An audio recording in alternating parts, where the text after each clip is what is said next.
So Melania Trump, she put out a beautiful post reminding us of what is lost here. This was on X. She said Charlie's children will be raised with stories instead of memories, photographs instead of laughter, and silence where their father's voice should have echoed.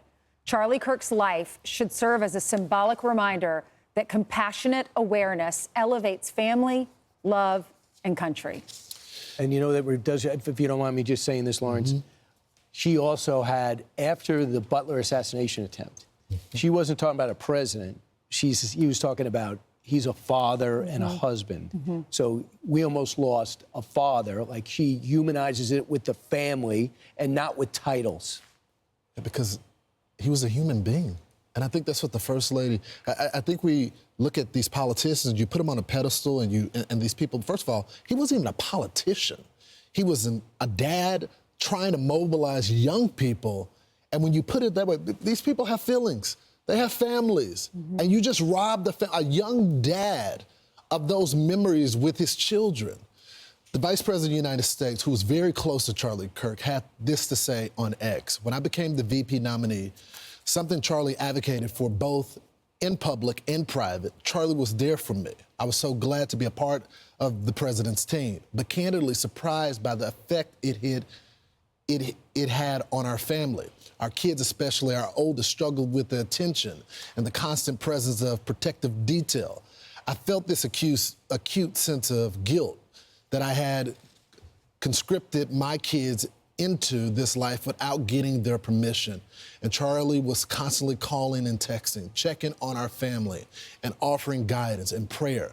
Some of our most successful events were organized not by the campaign, but by Turning Point USA. He wasn't just a thinker, he was a doer, turning big ideas into bigger events with thousands of activists. And after every event, he would give me a big hug, tell me he was praying for me, and ask me what he could do. You focus on Wisconsin, he'll tell me. Arizona is in the bag, and it was. I was in a meeting in the West Wing when those group chats started lighting up, people telling Charlie that they were praying for him. And that's how I learned the news that my friend had been shot.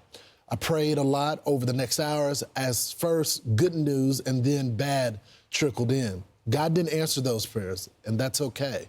He had other plans, and now that Charlie is in heaven, I'll ask him to talk to the big man directly on the behalf of his family, his friends, and the country he loved so dearly. You ran a good race, my friend. We got it from here. Reminds you of that scripture. When you come to the end of your life, you want God to say, you ran a great race. You ran the race. You ran it valiantly. And Charlie did. Charlie is, what an impact at 31 years old. Where were you at 31 years old? You know, we didn't have an impact like Charlie did. God had his hand on his life, and now we know where he is. He's in heaven. His faith meant the world to him. And he was co-hosting Fox and Friends on the weekend of, a month and a half ago? So keep in mind, Pete Hegseth went on to work for the administration, and then Will Cain, 4 o'clock, was moved to the 4 o'clock show. So we had 2 open spots on the weekend show, and Charlie Hurt took one of those spots with Rachel Campos-Duffy, and Charlie Kirk was filling in with Charlie Hurt. So they had this quiz, the Charlie versus Charlie quiz. Watch this. Which Charlie skipped class to do a news interview? Okay, that's definitely got to be Charlie Kirk. Oh! I mean, Charlie Hurt. Yes. No, nice. It was you, Charlie? My first ever TV appearance, I skipped class to go on Fox and Friends. Really? Yep. So it all has come full circle, from guest to guest host.